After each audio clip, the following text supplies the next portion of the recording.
It's happened again. It's happened again. Tottenham Hotspur. It's happened again. North London is red and it will always be red. So scratch your eyes, go and watch a black and white copy of the last league title you won, you shadow-dwelling tramps. You really thought you could come to our gaff with your away kit like we did early on in the season, get a result? We're not the same, little bros. Womp womp, it wasn't the corner. Meh, meh, meh. What an awful football team. Utter domination from start to finish. Yes, I know, finishing is still an issue. But guess what? We're still crap in front of goal. Doesn't change the fact we're still better than them. I've said it. But in all seriousness, credit where it's due to the manager, because the pressure was on him to perform yesterday and we got the results. Because if we would have lost, it would have gone tits up and his head would have been on the chopping block. So credit to the manager, credits to the players yesterday, because that is a huge win. And for once, we've actually capitalised on Liverpool dropping points after not just Liverpool, but Chelsea, Man City, all dropping points. So this was a huge game and we got the result. 4 points behind Liverpool, another huge game against Aston Villa. Meanwhile, them lot are pretty much closer to the relegation zone than they are in the European spots. Hold firm. Oh, that one felt good, man. Because after, what we've seen over recent weeks and the way we've been performing and the chances we're missing, we still miss chances, by the way, but still, this result means so much. Whether you're Arteta in, Arteta out, I always want to beat these motherfuckers. Can't stand them. Awful football team. They didn't have a shot on target until... In fact, I don't even think they had a shot on target since they scored. And when they went 1-0 up, I was like, oh my days, how many times have we seen this script this season where it's just pure domination, despite not creating anything, but we dominate possession, and then their first chance on goal, they score. And it was a deflection after watching it back. So it was unlucky from, I think, was it Partey? It came off. So it was unlucky from that perspective. But we go 1-0 down. And then we score 2 goals in the matter of 4 minutes. And that is what we're capable of doing. Especially when we are going for a league title, and you've got to have games like this where you come back. And the first goal is obviously from Gabriel. Another set piece, although it was an own goal, which I don't understand how it was not given as Gabriel's goal. Because the header was going on target, and the rules state that if the ball's not going on target, then it's counted as an own goal. But if it's going on target, it should count as Gabriel's goal. But it was going on target, it was an open net. There's no way Gabriel was going to steer that off target. No way. So it should have been counted as Gabriel's goal, in my opinion. We'll get on to Gabriel later on, by the way. But yeah, he equalises at the right time. And then we make it 2-1. All comes from Thomas Partey winning the ball back. And I don't think he got enough credit winning that ball back in such an important place as well. When Tottenham are in possession, they're about to, transition. Thomas Partey wins the ball back. Ødegaard, nice to see him get an assist yesterday. Obviously, he's been short on goals and assists so far this season, so I'm happy that he did get his goal. Not his goal, his assist. I know it wasn't a goal, but it's an assist, and that's what creative midfielders are there for. Trossard, I was saying on the watch-along yesterday that we have to shoot from tight angles. when we have the opportunity to. And Trossard, I believe there was like 3 Tottenham players back already, and he decided to leather the shit out of it. Keeper should have done better, but it's a brilliant finish into the bottom right corner. And honestly, it was also nice to see Trossard on the score sheet as well, because I don't think he's scored in ages as well. So hopefully that will get his confidence going again. I thought he actually had a really good game. The way oh my god, the way he sent Borrow for a cigar in that passage of play, that was naughty. He has families, bro. And I'm like, yeah, that is, for me, prime Trossard when we first bought him. But yeah, he had a very good game. Scored the winner, and yeah, I was really happy with his performance. Hopefully we do see more of them sort of performances from Trossard in more games this season, because we need him to perform, especially when we're short on attackers. And I'd say on paper he is our best attacker right now, but obviously the way he's been playing, yeah,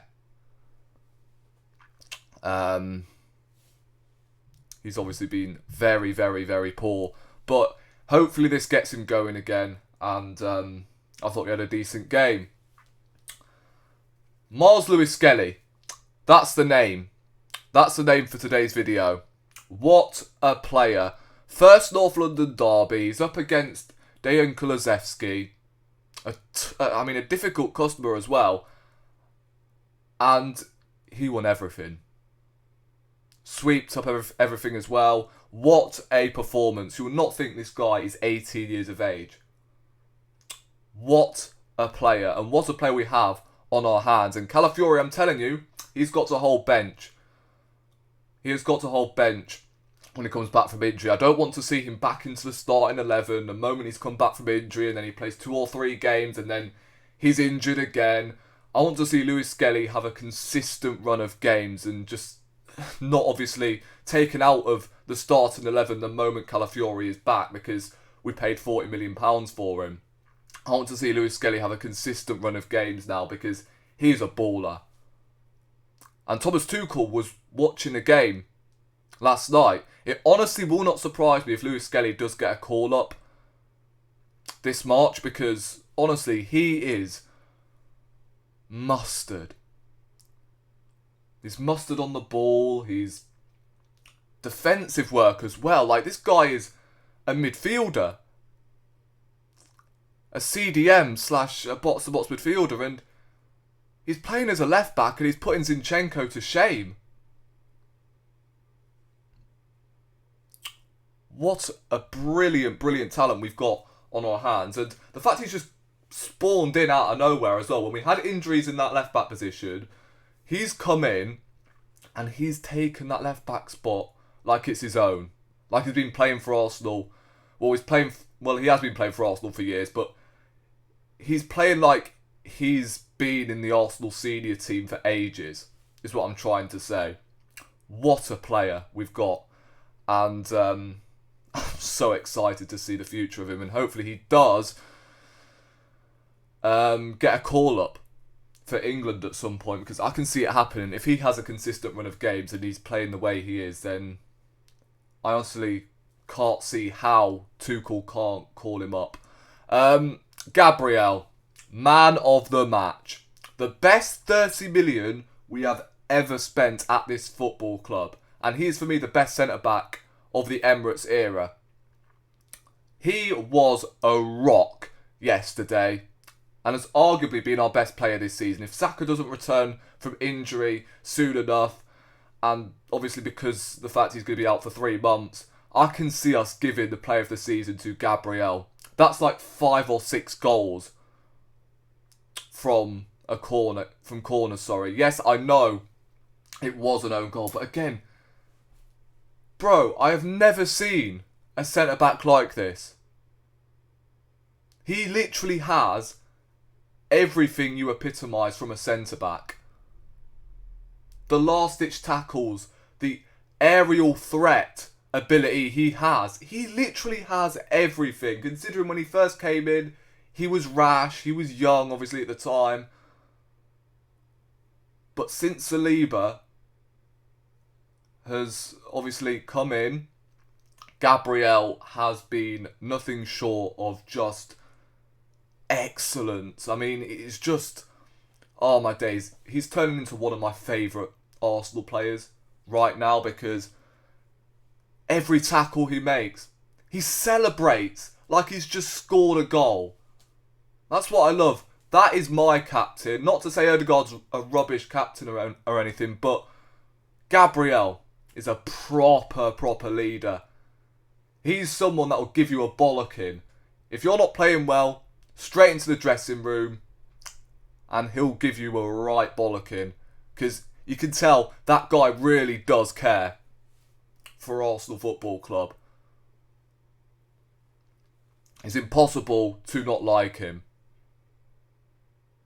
The midfield, Declan Rice, superb performance. I think we're starting to see the best of Declan Rice now. I think lately he has been the only one that's given his all, even when we're not playing well and we've been missing chances. I think Declan Rice has been the only one that's given a shit. I think he was excellent. Sweeped up when he needed to, and he actually played more as a 6 than an 8.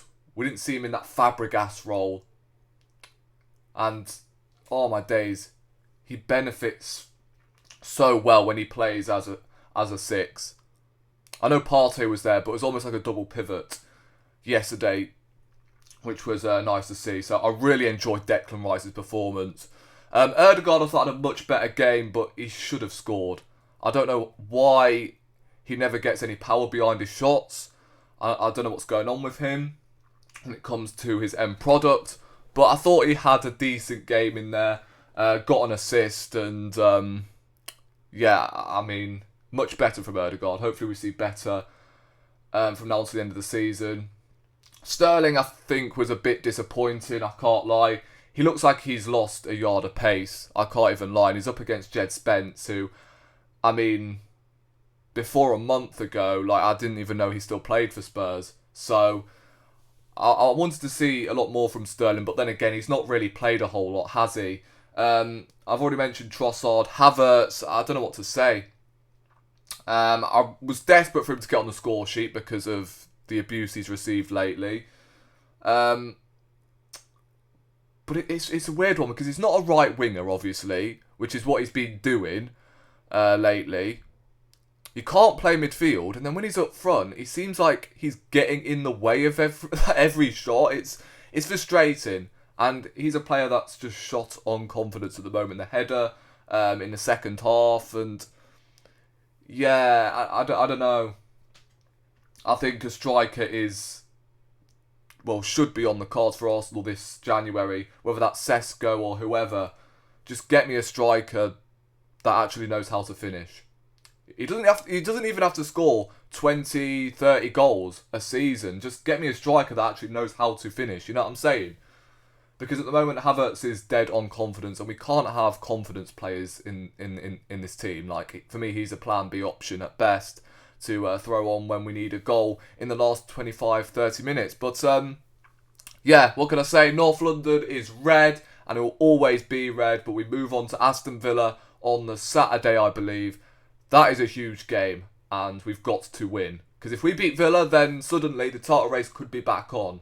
But obviously, Aston Villa are they're astronomically clear of Tottenham, so they're going to know what to do against us. They're going to sit deep. They're going to try and play counter-attack. And I think it's all about patience, really. And if we do lose to Villa, then we're straight back into reality, aren't we? Because obviously Liverpool got Brentford away. So it's a huge weekend for the title race. And then suddenly, if we beat Villa and Liverpool end up dropping points, then we could be 1 or 2 points behind Liverpool. And suddenly it's looking decent. But I'm not going to count my chickens. I'm going to stay humble until we play, obviously, Aston Villa. We'll see whether we get a result there. And if we do, then, as I said, things could be looking rosy in the garden. But subscribe to the channel if you are new. Let me know your man of the match in the comment section down below. There's a few contenders, I can't even lie, but let me know your thoughts and your man of the match in the comment section down below. And I will catch you in the next one. Come on, you Gunners.